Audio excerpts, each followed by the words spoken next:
I have a weird fantasy about history. I would love to go back in history to the Revolutionary era. Wouldn't you love to be able to sit in one of those pubs with the Sons of the Revolution and hear the philosophy and the men and the people who fomented the American Revolution, actually hear it from their mouths? Because we look back through the telescope of history and we don't get it entirely clear, right? Because unless you were there, it's not the same. It's not exactly the same. We can get kind of a look at it, but it's like a painting of history as opposed to being there in Technicolor. And when I think about it, there is a person in history, a particular person in the period of the American Revolution that if I had my choice, if I could only pick one, like I know a lot of people would choose Washington because he's the indispensable man. I think that would be fascinating. And there are other figures. I might say George Mason, who we heard from because of his role in the Constitutional Convention, and he was a leading man in Virginia, helped draft the Virginia Plan. So those are obvious choices. Madison, who is the father of the Constitution, quote unquote. I mean, I feel like I wouldn't be able to, I couldn't even talk to him because he's so smart. I wouldn't know what to say. But there's one person that for me holds a singular attraction from that period. And the reason he holds such an attraction is because it seems like he was there for everything. And he had an outsized influence on everything. And he was a scientist.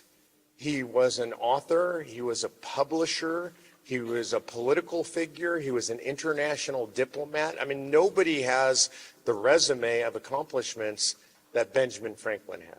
I mean, absolutely incredible. A world traveler at a time when most people didn't leave their towns. I mean, this is just extraordinary, the breadth of influence.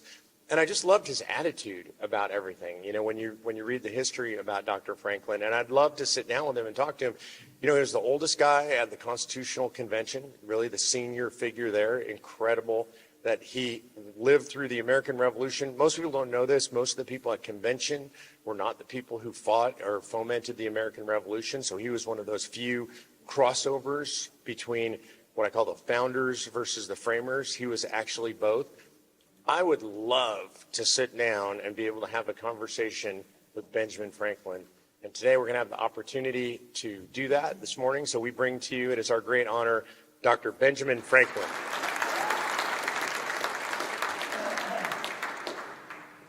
Well, esteemed delegates and fellow stewards of liberty, it is my privilege and my pleasure to be in attendance with you this fair morning.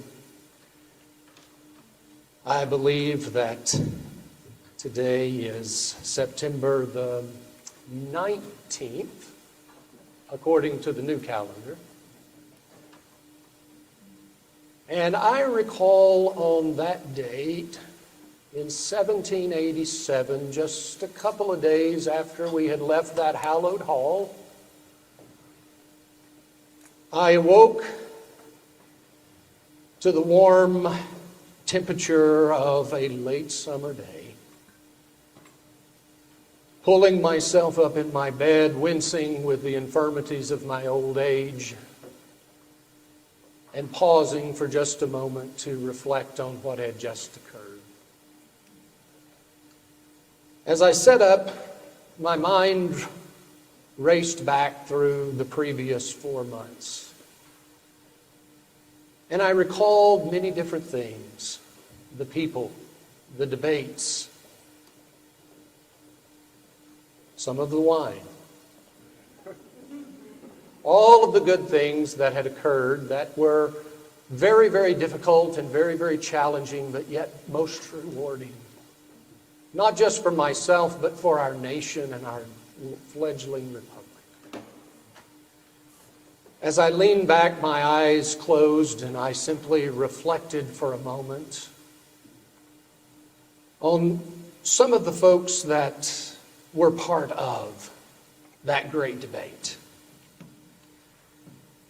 And I chuckled to myself just a moment, and I said, Ben, if you can survive the debate with that lot, you can survive anything. I began to reflect back to little Jimmy Madison. You know, if you saw him across the room, you might think of him as a well-dressed book. Then there was Mr. Hamilton. Oh, Mr. Hamilton.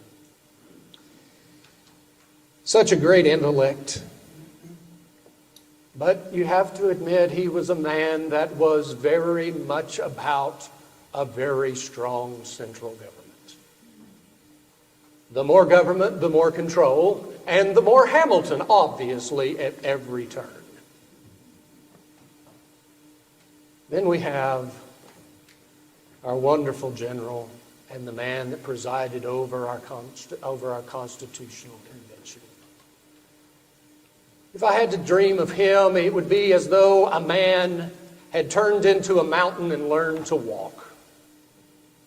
A man that was soft-spoken, a man that during all of those debates could control all of us mischievous little boys that like to argue and fight, but with a simple twist of his brow and a cock of his head, he would put us all back into our place. Now, I think of one of my all-time favorite men, a man by the name of Gouverneur Morris from my home state of Pennsylvania. A man that spoke more than anyone else during that convention, but it was always eloquent, it was always on point, and it was always simple and straightforward to the cause. I prized our friendships. As a matter of fact, I had him read one of my speeches that I wanted to present to that convention, but I was unable to because of my health. So I asked my great friend, Gouverneur Morris, to present that to you. And then there was a man, I believe you saw him yesterday, by the name of George Mason, the other George from Virginia. A man who was fraught with all of the things of government overreach and fear of a strong government. He was sort of like the family member that shows up at your gatherings telling you how life, you are living it wrong, and has a pamphlet on how you can live it right. But George was a great man, always looking out for the liberties, always looking for the things that would preserve the ideals that we had begun to foster in 1776.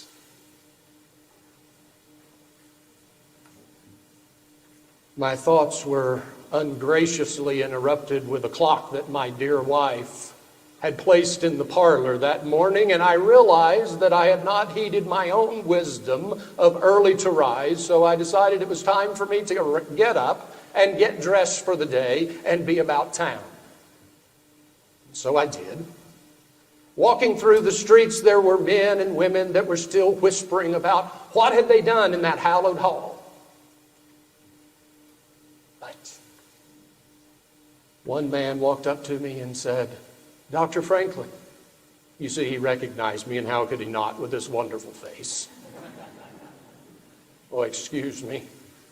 If you don't know, I struggle with my 13th virtue, humility.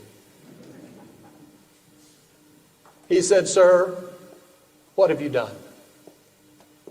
And I said, "Sir, we, with the consent of the people, will have a republic, if so allowed."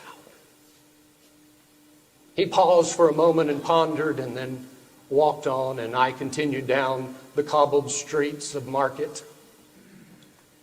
And the wonderful smell of fresh baked bread came from my favorite tavern, and I went inside and took care of one of my other bits of business, and that was sating my own appetite.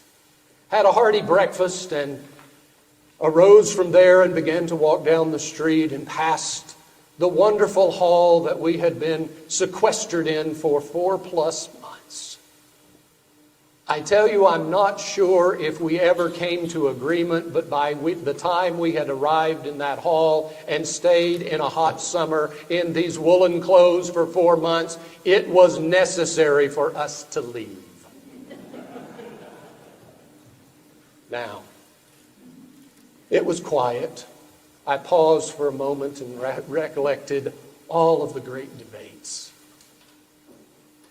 Rethought all of the arguments and the things that had been given over.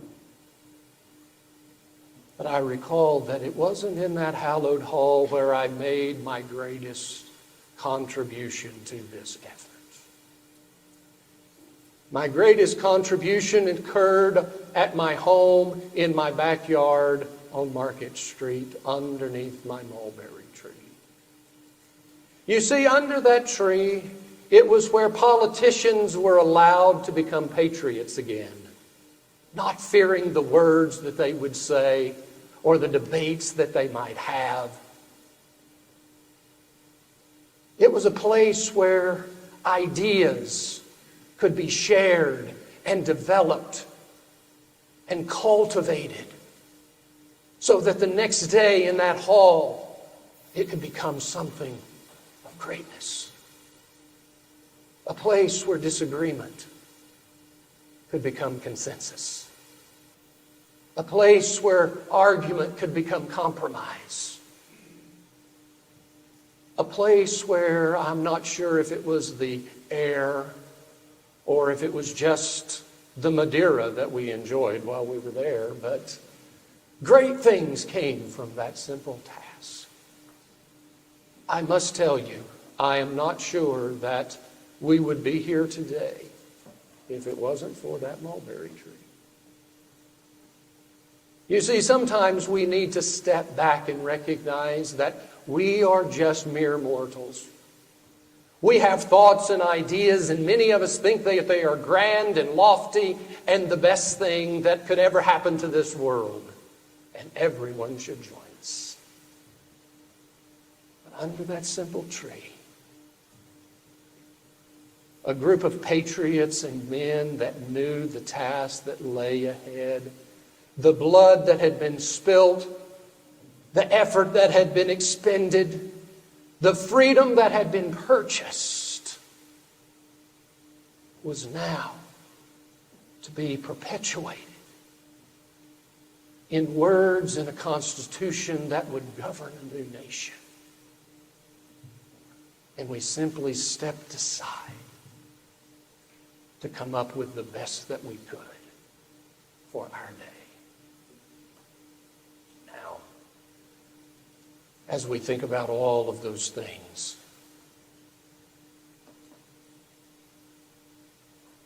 I walked on home that evening and sat down in my parlor. I wrote a few letters to some friends in Europe, somewhat boastful, I might add, that I had a great contribution to this awe-inspiring event. But I guess that's all right. After all, they didn't have to put up with me for much longer. But as I sat there and I began to reflect on all of those things and finish my letters, I dozed off into an old man's stupor, ungraciously again awakened by that infernal clock, and off to bed I went. If you will allow me, let me indulge you for just a moment in some of the things that happened during that convention. You've heard some of the names, you've seen some of the men that were a part and party to that exercise. But there were many things that needed to be done. The first was to determine how we would govern, how we would make our laws. You see, it was like a three-legged stool that we came up with. A legislative branch, an executive branch, and a judicial branch. Firmly standing and depending and relying on each other until someone knocks it over and everybody is wallowing around on the floor trying to figure out who's to blame. It was a means of checks and balances. Oh, how nice it would have been, do you agree, if we could have had politicians to not cash the checks before they had balanced the books. Oh, there was much debate. We had the Virginia Plan. We had the New Jersey Plan. Population versus equal representation. I like to put it this way. If the Virginia Plan, as it was presented, was much like having all of those small states gather up and hang them by lunch. The New Jersey Plan, however, equal representation, had its own flaws as well, and that was, it was much like every man having his own vote, as in a tavern deciding which glass to pick up and drink next. But we had a compromise, the great compromise, as it was presented that we should have both. And everyone looked at one another and said, "What?" And then it settled in that we had the greatest accomplishment of the division that we had ever accomplished. Now, we come to the executive branch. Oh, that was another interesting conversation. You see, there were those that wanted to have a king. Mr. Hamilton was one that wanted to have a king for life. We had just gotten rid of one. I don't know why we needed another. So that didn't go very far. But we have little Jimmy who decided that we should have a man to serve. We had discussions about whether they should be elected by the people, whether they should be elected by the Congress, whether we should have a committee and a council to serve so that power could not be concentrated in any one man. But at the end of the day, again, a very wise man stood up and said, why not a president that will serve a defined term, that can be reelected, and his selection will be by this wonderful process called an electoral college, where the states, in fact, select the president, not the popular vote. Because you see, the biggest quagmire that we faced in that decision was the fact that if it were by a popular vote, then every whim and every fancy of the nation would then dictate the need to have another man to serve in that office. And we knew that was not acceptable. Now, we come to the third leg of that stool, the judiciary. If you have looked at this document as we scripted it and wrote it, you will notice that the first article is quite lengthy. The second article on the executive is not quite so much, and the third on the judiciary is just a little more than a wee paragraph. Did that mean it was unimportant? No, we spent just as much time arguing and debating over the judiciary and making sure that it represented the people and how they were to be selected and how they were to serve as any of the others. But once again, the wisdom of a single man that could garner compromise was the reason that we wound up with those three branches the way we have them. Now, there are more in our Constitution: administration, authority, and how we will amend it. The most important article in our Constitution is Article 5. You say, Dr. Franklin, why is that so? Because you see, we knew that we were not perfect. We knew to err is human. We knew that there were changes that would need to be made as a nation grew and as it expanded and became something that the world had never known. After all, the words were in order to preserve a more perfect union. And how could we preserve and find a more perfect union if we could not alter and amend this great document. So there was much debate over Article 5, as you can imagine. Who should get to make the amendments? There was much debate over whether or not Congress should do it, and if they wouldn't do it, then the people needed the opportunity to make those same amendments. And I know that you are all very familiar with Article 5 as we arrived at the solution. Now, let me pause for just a moment. You see, as I exited that hall on September the 17th, there was a woman standing to the side as I stumbled my way out the door. And she cried out to me and said, "Dr. Franklin, what do we have? A monarchy or a republic?" And I said, "Madam, we have a republic if you keep it."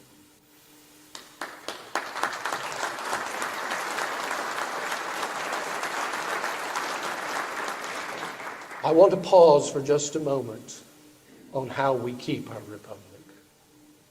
I want to encourage you. I want to invigorate you for the road that lay ahead. I am thrilled to see this gathering today, and I must say that you have found a much more remote spot than we found in the hall in Philadelphia. I don't think you have to stand watchman at the door to make sure that no one is listening. Nevertheless, I will share with you three things. Number one,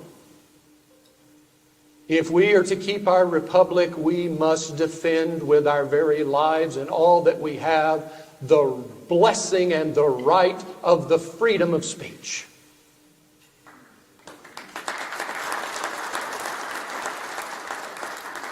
You see, without that right, we have nothing. Without that course of action for we as the people to be able to speak, not just to our government, but to one another with honesty and with straightforwardness to work out our own compromises today, we will never be successful in keeping our republic.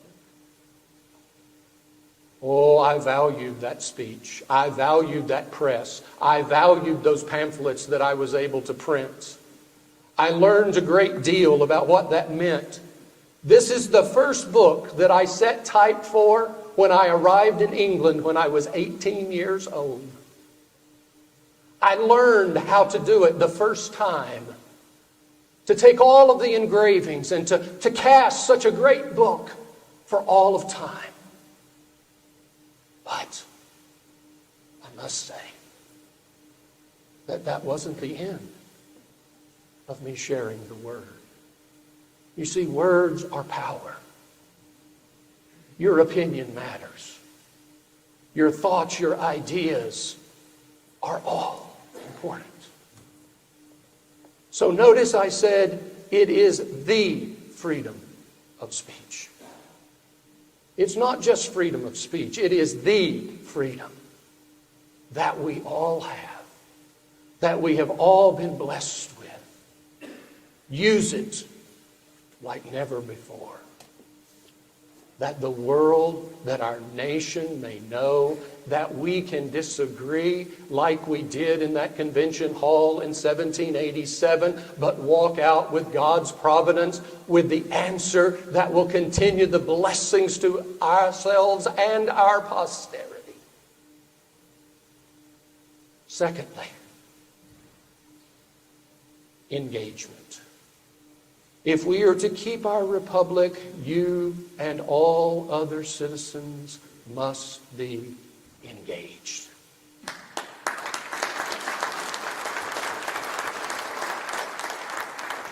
I know I may be preaching to the choir at Christ Church today, but go home and tell your neighbors and your friends, you have to be involved. You see, engagement is not just about voting. It's not just about speaking. It's about serving. Serving however you can wherever you can, in whatever capacity you can. And it takes all of us with all of our talents to make up the greatest republic the world has ever known. The great philosopher Plato said that the penalty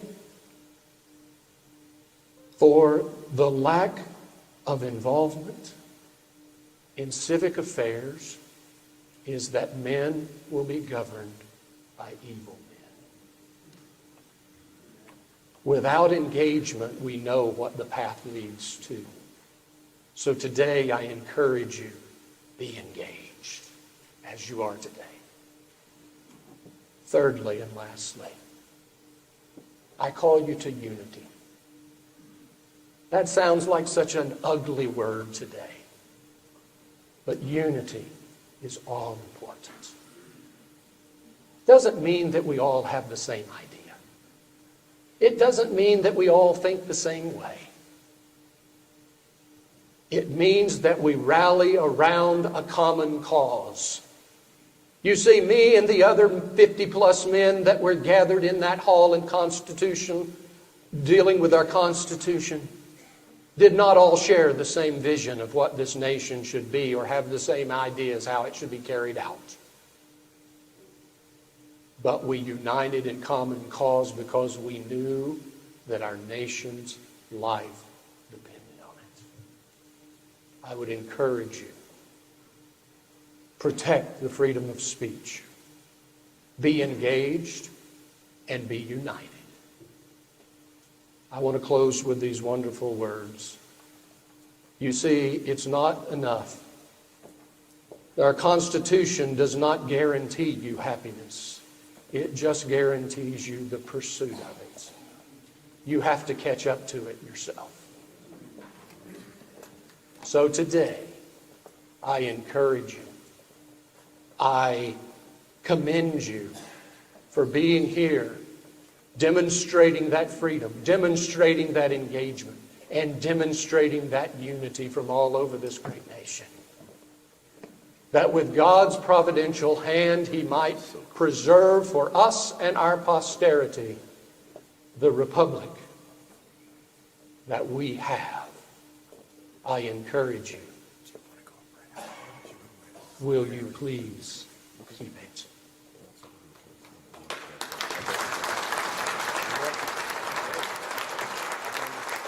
With all of God's blessings, I commend to you your great work of today.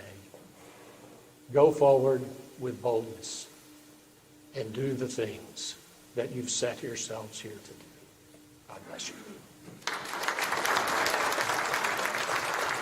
Ladies and gentlemen, Dr. Benjamin Franklin.